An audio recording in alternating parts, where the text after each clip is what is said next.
로마서를 하는 게 아니라 로마서를 하면서 최소한도 지금 로마서예요? 로마서 바울 서신서를 갖다 한번 좀 살짝 다루도록 하겠습니다. 같이 읽겠습니다. 로마의 복음에는 하나님의 의가 나타나서 믿음으로 믿음에 이르게 하나니 기록된 바 오직 의인은 믿음으로 말미암아 살리라 함과 같으니라. 로마서 1장 10절 말씀입니다. 첫 머리부터 복음에 관한 얘기를 하고 복음은 그의 아들에 관한 얘기다라고 이렇게 얘기하면서 죽음과 부활하심을 그리고 또 그것을 믿음으로 말미암아 산다는 사실을 이야기하면서 로마서는 아주 굉장히 합리적으로 논리정연하게 복음에 대해서 이야기를 합니다. 믿음으로 말미암아 의롭게 된다는 그 사실을 아브라함이 예를 들어서 이야기하고요. 또 그 다음에 이어서 또 계속해서 자기 자신의 개인적인 이야기를 쭉 합니다. 그러면서 또 12장 1절을 같이 읽겠습니다. 그러므로 형제들아 내가 하나님의 모든 자비하심으로 너희를 권하노니 너희 몸을 하나님이 기뻐하시는 거룩한 산제물로 드리라. 이는 너희가 드릴 영적 예배니라. 아멘. 그러므로 형제들아 라고 말하면서 로마서가 1장부터 11장까지 그 다음에 10장부터 16장까지 딱 이렇게 구별됩니다. 두 분으로 부른다면은 그래서 앞에는 복음에 대한 진리를 쭉 얘기합니다. 그리고 이어서 그러므로 형제들아 하나님 모든 자비로 권한다. 그러면서 너희 몸을 하나님 기뻐하시는 산제물로 드리라 라고 이렇게 하고 이것이 영적 예배이라. 그러면서 이어서 영적 예배가 무엇인지 우리의 삶에 대한 얘기를 쭉 10장부터 이렇게 하고 있는 것을 보게 됩니다.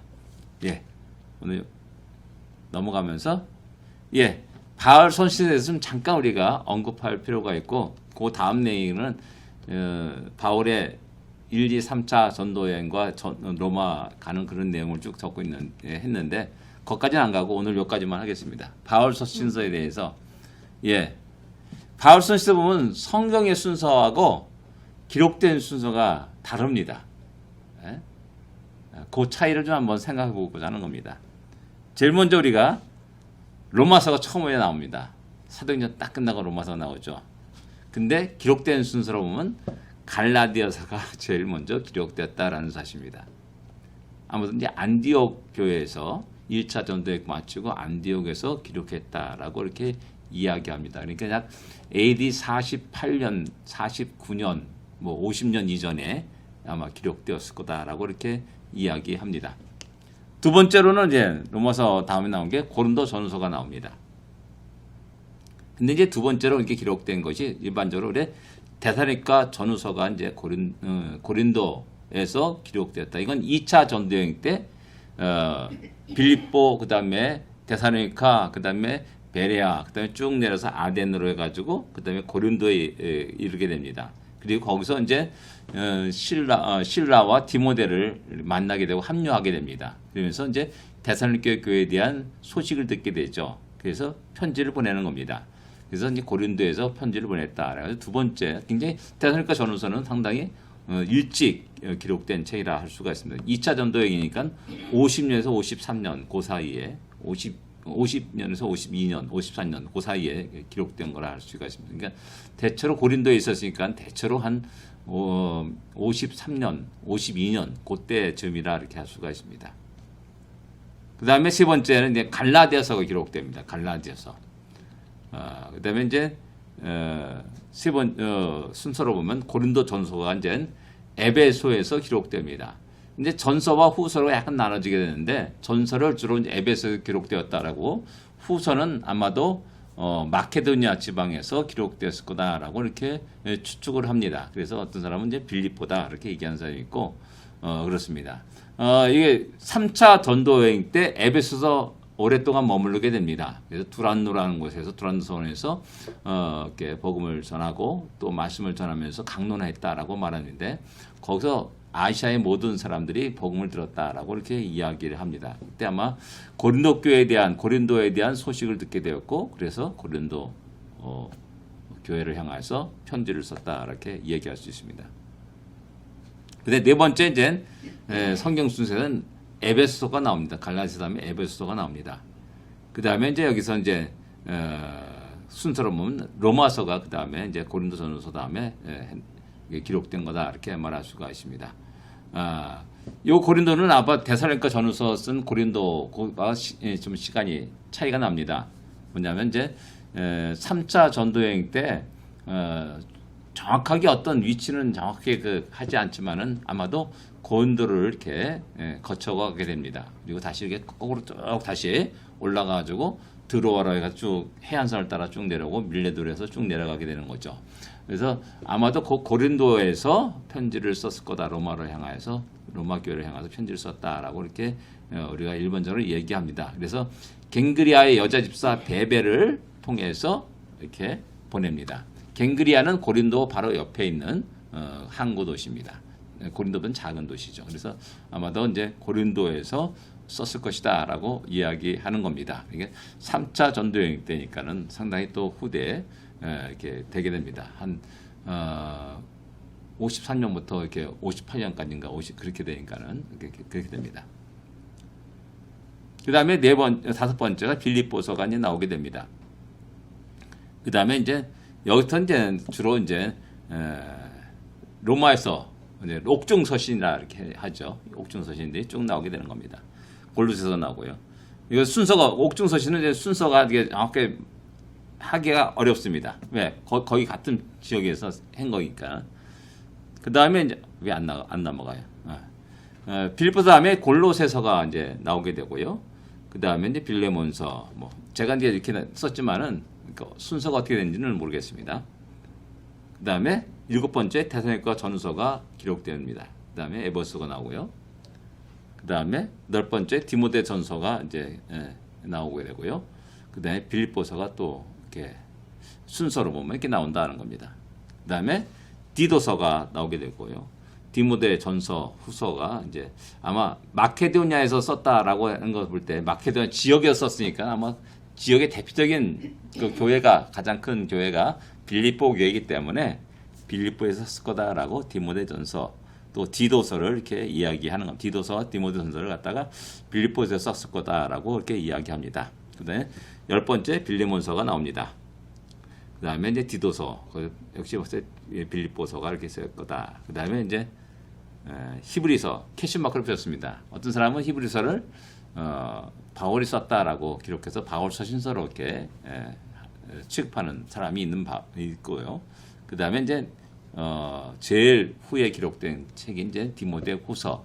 아마 로마에서 다시 두 번째 감옥에 갇혀가지고 이제 순교를 앞두고 있을 때 이제 그 전에 썼다라고 이렇게 생각할 수가 있습니다. 그래서 제일 마지막에 쓴 게 이제 디모데 후서 이렇게 이야기되는 겁니다.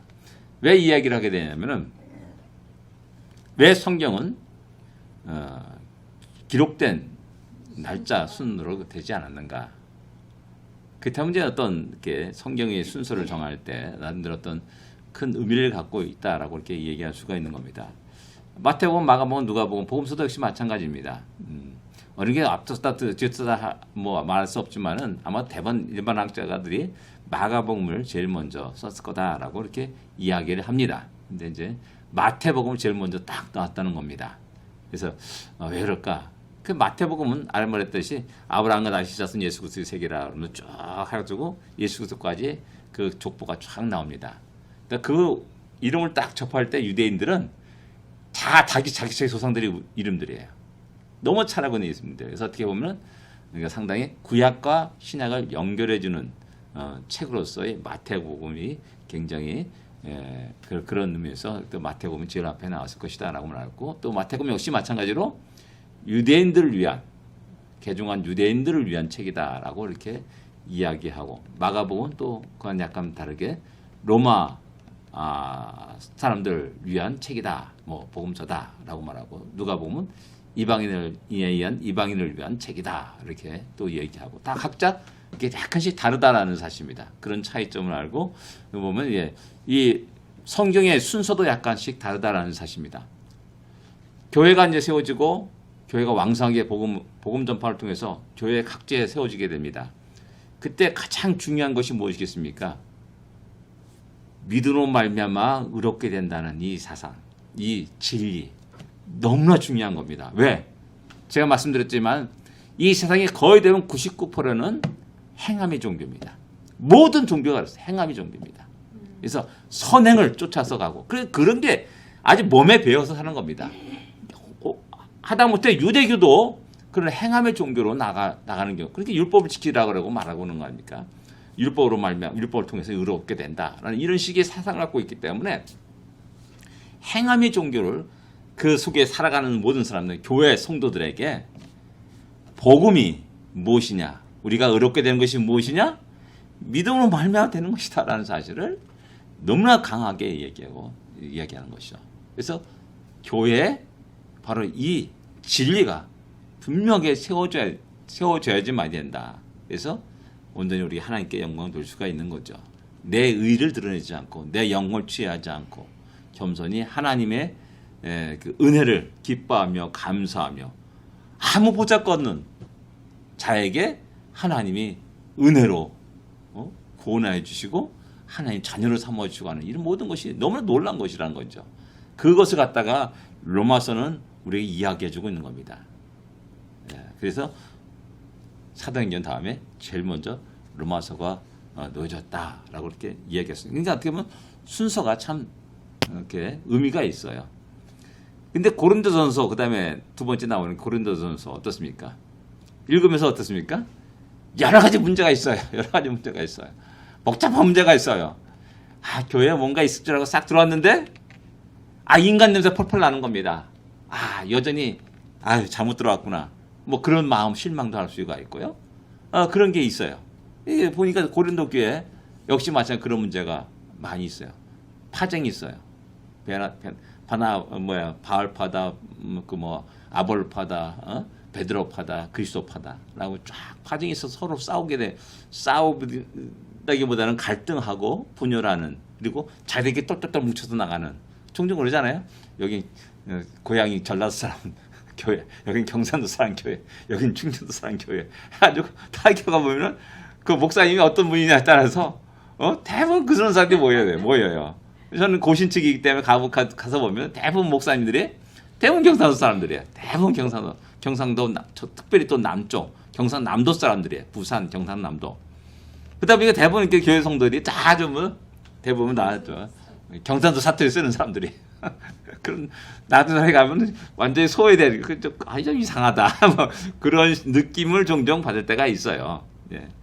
이게 고린도 교회도 똑같아요. 고린도 교회 그런 모습이 나오고요. 어떤 분쟁의 모습이라든지 그런 소송 문제라든지 그런 문제가 있다라는 겁니다. 그러니까 세상과 다를 게 뭐냐? 교회 들어오니까 다 그런데 이렇게 이야기하는 거죠. 그래서 그때 이제 교회는 어떻게 그 문제를 해결해야 할 것인가라는 그 문제를 제시해 주는 것이 이 고린도 전서라고 말할 수가 있습니다. 그러니까 현실적인 문제예요. 그러니까 우리가 교회에 들어와 가지고 그냥 전부 다 의로운 줄 알고 더 착한 줄 알고 더 멋있는 줄 알았는데 그게 아니라는 거예요. 그런 현실을 알려주는 겁니다. 교회가 어떤 데냐? 다 죄인들이 모이는 곳이야. 그렇기 때문에 우리 인간적인 감정으로 일을 처리할 수도 있고 그런데 하나의 뜻 안에서 이렇게 해라. 결혼의 문제는 이렇게 하라. 처녀가 시집 가는 거 옳으냐? 차라리 나처럼 그냥 혼자 사는 게 낫다. 뭐 이런 식의 얘기도 하고요. 그렇게 쭉 나옵니다. 근데 또한 이제 성적인 문제도 또 다루게 되고요. 합니다. 그런 문제를 또 다루는 것이 이제 고린도 전서라 할 수 있습니다. 그러니까 교회의 현상, 오늘날 현대 교회의 모습 그대로를 적나라하게 드러내주면서 그것을 어떻게 교회 안에서 해결할 것이냐. 그래서 거기서 이제 징계, 또 책벌 그런 문제도 일어나게 되는 것이죠. 갈라디아서는 이제 율법과 복음에 대한 얘기를 합니다. 율법과 복음에 대한 자유, 그것을 갖다 굉장히 강하게 말하는 게 이제 갈라디아서입니다. 그래서 앞에는 복음 약간 비슷한 내용이겠지만 갈라디아서는 구체적으로 율법에 대한 것에 대해서 굉장히 강조하게 됩니다. 그리고 율법에 대해서 자유를 누려라라고 강하게 얘기합니다. 그래서 구약에 나타난 여러 가지 규례와 규정들 그것들이 굉장히 교회에 얽매일 수가 있는 겁니다. 실질적으로. 왜? 초대교회 대부분 사람들은 유대인과 이방인들이 같이 있었거든요. 대부분이. 예수람 교회나 사마리아 교회는 대부분 거의 100% 99%가 유대인들이 장악하고 유대인들이 이끌어가는 교회였어요. 그럼 자연스레 그런 문제가 일어나지 않아요. 당연히 자기들의 문화와 전통이거든요. 근데 이제 문제는 뭐냐? 이방인들의 복음 전환함으로 말미암아 일어나는 현상들.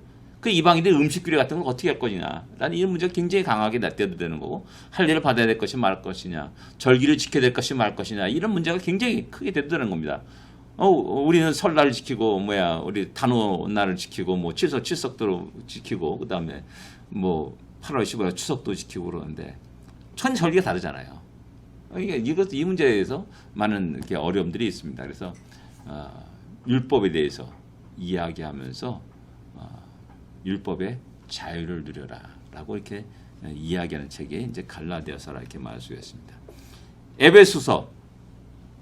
그리고 일반적으로 얘기를 이제 교회론에 대한 것을 이제 교회가 무엇이냐를 갖다가 얘기할 때 이제 에베소서를 얘기하고 말한다라고 얘기합니다. 그래서 그리스도를 머리에 두고 우리는 각 지체로서 이렇게 존재하는 그 어떤 유기체로서의 존재, 그런 이야기가 이제 에베소에 나옵니다. 그래서 교회가 무엇이냐라는 사실을 성도들이 좀 정확하게 알 필요가 있다라는 사실입니다.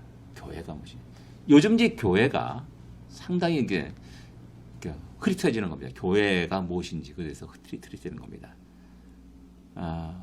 진짜 교회가 그냥 어젠가 오늘인가 이렇게 또 기사 읽다 보니까는 기사 한 거에서 이게 어디서 읽은 건지는 모르겠어요. 이게 저는 이렇게 보다가 탁 눈에 뜨는 것이면 그냥 읽고 덮는데, 이제 요즘 들어서 이제 요즘 얘기, 그 뉴스가 요즘 얘기 아니구나. 2년 전 뉴스예요. 2년 전 뉴스. 그 뉴스가 동영상이 떴거든요, 유튜브에. 그래서 이게 뭐야 하고 딱 봤는데, 그게 뭐냐면 가나안 교회가 요새 한국에 유행한다라고 해요. 가나안 교회. 뭔 줄 알아요? 가나안 교회. 가난한 교회. 아니. 가나안 교회. 거꾸로 하면 안나가 교회예요. 안나가. 헐. 거꾸로 하면은. 교회에 어떤 코로나 때문에 문제 아니라 교회 이제 전통적인 그 시스템이라는 그런 것들이 젊은이들 속에는 상처받고 적응하기 힘든 겁니다. 그러니까 안 나가. 따로 이제 어떤 바깥에서 자유롭게 이제 모여서 예배드리고 흩어지고 하는 이런 형태의 교회가 이제 가나안 교회라고 이렇게 이야기하면서 오히려 지금 현재 한국에도 이제 그런 교회들이 일어나는 겁니다. 그러니까 종로라든지 어떤 그 공터에 기타 들고 그러면서 함께 찬양하고 기도합시다 해가지고 예배에서 모이는 겁니다. 그 같이 찬양하고 기도하고 그냥 흩어지는 겁니다. 이런 식의 교회가 이제 한국에 이제 성행하고 있다라는 것입니다. 이게 아무 속박이 없는 거예요, 그죠? 그냥 참여하고 싶으면 참여하고 말하고 싶으면 안 가고 그런 거예요. 이런 것이 과연 교회인가라는 그런 것입니다. 이게 교회는 각 지체가 하나 연결되어 가지고 한 지체의 아픔이 모든 지체의 고통이 되고 또 한 지체의 기쁨이 모든 것의 기쁨이 되고 하는 이러면 서로 어우러지는 거거든요. 그래서 이런 모습들이 점점 사라지고 인격적인 만남이 사라지는 겁니다. 잠깐 그냥 그런 가나안 교회는 잠깐 한 시간 동안 안녕 하면서 사라지는 거죠. 그 사람이 밖에 나가서 뭘 하든지 관계 없어요. 다 두 번째 만났을 때는 누가 누군지 모르겠죠. 그런 겁니다. 그런 속에서 이제 교회가 무엇인지에 대해서 우리에게 이야기해주고 있는 겁니다. 근데 다섯 번째 빌립보서. 우리가 빌립보를 딱 읽으면 딱 느끼는 게 뭐냐? 기쁨이라는 단어가 많이 나와요. 기뻐하라. 내가 다시 말하면 기뻐하라. 주 안에서 기뻐하라. 다시 말하면 기뻐하라. 기쁨이 나와요. 그래서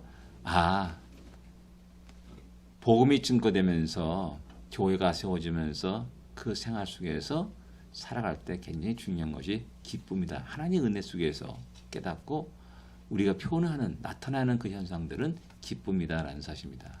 기쁨을 하게 되면 노래가 나오게 되고요. 기쁨을 이야기하면 자연스럽게 감사가 나올 수밖에 없어요. 감사함이 이런 것들이 함께 기쁨과 감사가 함께 어우러진 것.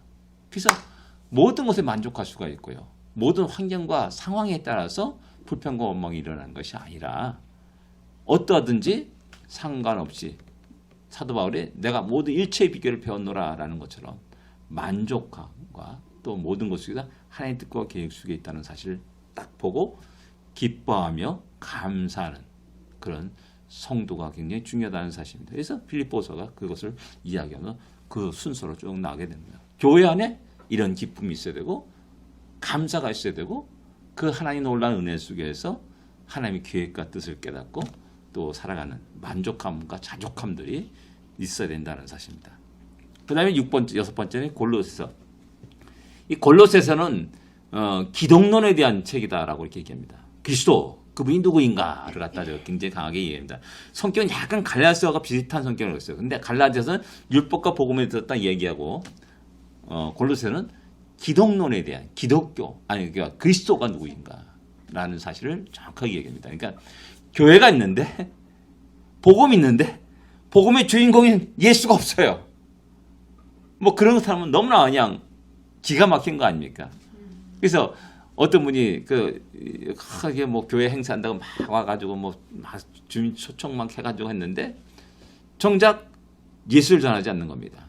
재밌게 놀고 재밌었어요. 많이 드셨어요. 그게 끝이에요.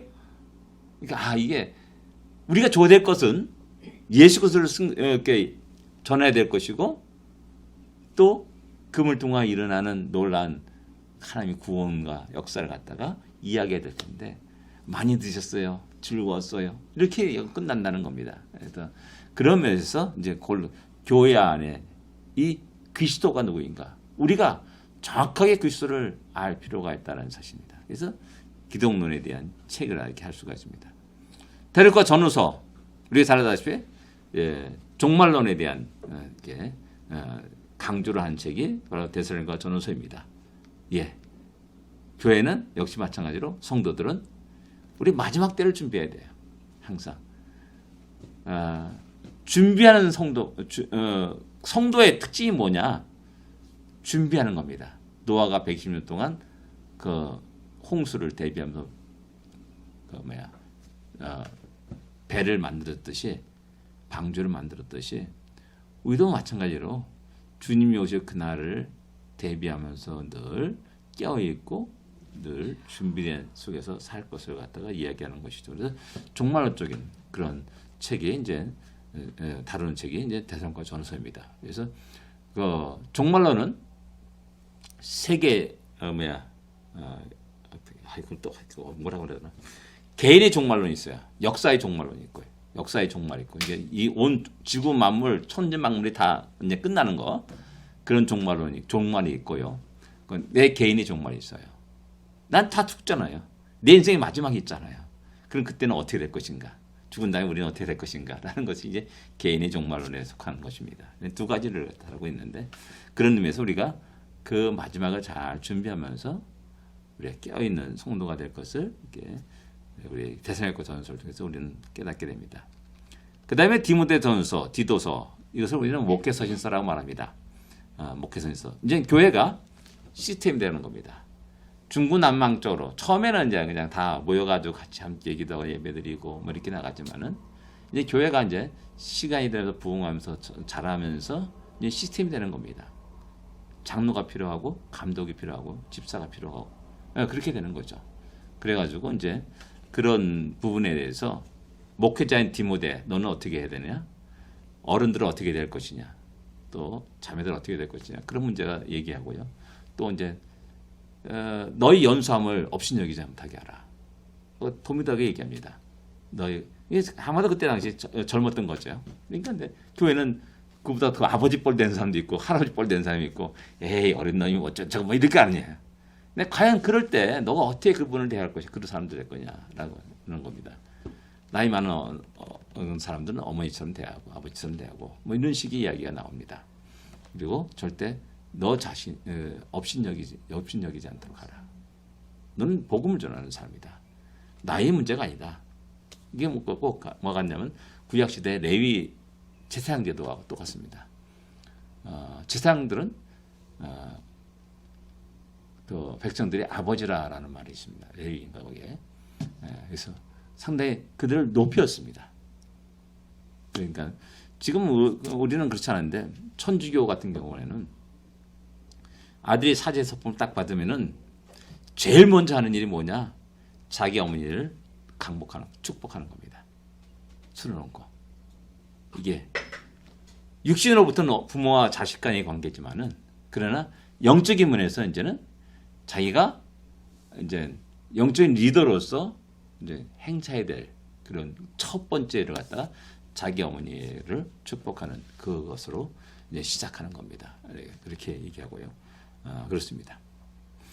그다음에 빌레몬서 제일 마지막에 이제 빌레몬서가 이제 제일 마지막에 나옵니다. 제가 말씀드렸지만 빌레몬서는 성도의 정직에 대한 문제를 얘기합니다. 빌레몬이라는 사람과 바울이라는 사람과 오네시모라는 이 세 사람이 관계돼 가지고 이어져 나가는 이야기가 이제 빌레몬서 아닙니까? 로마에 와가지고 바울을 만난 오네시모, 예수를 믿고 복음을 믿고 구원받고 보니까는 제일 깨름직한 게 뭐예요? 자기 주인의 재물을 살짝 가지고 도망 나와가지고 멀리 먼 로마까지 흘러나가지고 살아가는 겁니다. 이게 제일 마음에 끄림직한 겁니다. 그래서 감출 수 없어 솔직하게 바울에게 털어놓습니다. 바울 역시 마찬가지예요. 그 말 듣고 야 그냥 괜찮아 나하고 같이 있으면 돼 라고 하는 게 아니라 그가 빌레몬의 소유 종이었다는 사실을 알고 그를 다시 빌레몬에게 보냅니다. 어쩌면 그 가는 그 길이 오네시모의 마지막 길일 수도 있어요. 왜? 주인이 죽이면 끝나는 거거든요. 말하는 도구라고 하지 않습니까? 로마 시대 종을 노예를 말하는 도구라고 했는데 죽이면 끝나는 겁니다. 아무 법적인 책임도 없습니다. 그래서 오네시모를 위해서 빌레몬에게 편지를 쓰죠. 빌레몬 역시 마찬가지입니다. 봤을 때 이놈 죽여 살려 감정이 오르잖아요. 근데 바울의 서신을 편지를 받습니다. 이게 옛날에 오네시모가 아니라 새로 탄생된 새로운 피조물로서의 그리스도 안에서 한 형제요 자매라는 사실을 깨닫고 자기의 모든 지위와 신분 그런 모를 내려놓고 하나님의 뜻에 바울의 서신 그 말씀에 복종하는 그런 모습을 보여주고 있다는 사실입니다. 이런 것이 이제 빌레몬서입니다. 이게 어떻게 보면은 그대로 어떤 우리 성도들의 모습이라 할 수 있습니다. 정직이요 또 주의 말씀에 그대로 온전히 순종하고 복종하는 모습이요 하는 그런 모습을 세상 모두가 다 보여주고 있고 말해주고 있는 겁니다. 이것을 꼭 저는 구약의 룻기라고 말할 수 있습니다. 빌레몬서는 신약의 룻기, 룻기는 구약의 빌레몬서. 저는 이렇게 말하고 있는 겁니다. 왜? 룻기도 마찬가지 똑같아. 그 룻이라는 여인과 그 다음에 그 보아스. 오늘 갑자기 자기 옆에 어떤 한 여인이 딱 다가와요. 에이, 네가 누구야? 근데 그는 분명히 율법의 그 의무를 다할 것을 룻은 요구하고 있지만, 야, 나는 첫 번째가 아니라 두 번째야. 눈 딱 감고 그냥 슬쩍 룻을 취할 수 있어요. 그러나 이게 하나님의 뜻과 법에 어긋나기 때문에 잠깐 해가지고 멈추게 합니다. 그리고 자기 최선을 다해서 그 다음날 아침에 일어나서 그 먼저 된 그 사람을 찾아가고 그리고 그것을 이해하고 성실하게 그 직분을 감당하는 보아스의 모습을 우리에게 보여주고 있다는 사실입니다. 그래서 이 룻기와 빌레몬서는 아주 상당히 유사한 그런 내용으로 볼 때는 그런 주제로 볼 때는 상당히 유사한 모양을 띠고 있다는 사실입니다. 그래서 그런 순서가 굉장히 큰 의미가 있다는 겁니다. 그래서 바울 서신서 이 모든 서신을 읽으면서 교회의 모습이 이래야 된다. 이렇게 또 발전해야 된다라는 사실을 우리는 새롭게 깨닫게 되는 겁니다. 그래서 우리 교도 이제 점차 이제 시스템으로 이제 약간 조직적인 그런 형태로 이제 그렇게 성장해 나가야 되는 겁니다. 아멘. 그것이 없으면은 그냥 이제 있다가 사라지는 그런 교회가 될 수도 있습니다. 기도하 오늘 여기까지 하겠습니다. 목사님 저기 수연 형제 금요일날 그 예. 통과되게 기도해 주세요. 기도하겠습니다. 하나님 아버지 은혜를 감사합니다. 주님의 은혜 가운데서 또 이렇게 귀한 시간을 갖게 되었습니다. 감사합니다. 아멘. 다시 한번 주의 말씀을 또한 주님의 그 말씀 속에 있는 깊은 뜻들을 우리가 더 깊이 깨달을 수 있도록 인도하여 주십시고 또한 우리 모두가 참으로 다시 한번 하나님의 뜻 가운데 우리 자신을 들여나갈 수 있도록 인도하여 주시기만 기도합니다. 수연 형제가 또한 금요일날 또한 인스펙션이 있다고 하는데 그 모든 것들이 잘 진행될 수 있도록 인도하여 주십시고 모든 것이 합력과 손을 이루는 아름다운 모습들이 있게 하여 주시옵소서. 오늘도 우리 함께 하심을 감사합니다. 예수님으로 기도드립니다. 아멘. 하늘에 계신 우리 아버지여 이름이 거룩히 여김을 받으시오며 나라의 임하옵시며 뜻이 하늘에서 이루어진 것 같이 땅에서도 이루어지리이다.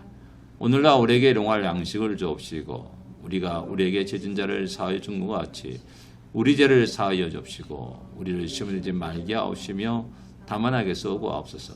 대개 나라와 권세와 영광이 아버지께 영원히 쌓옵나이다. 아멘. 감사합니다.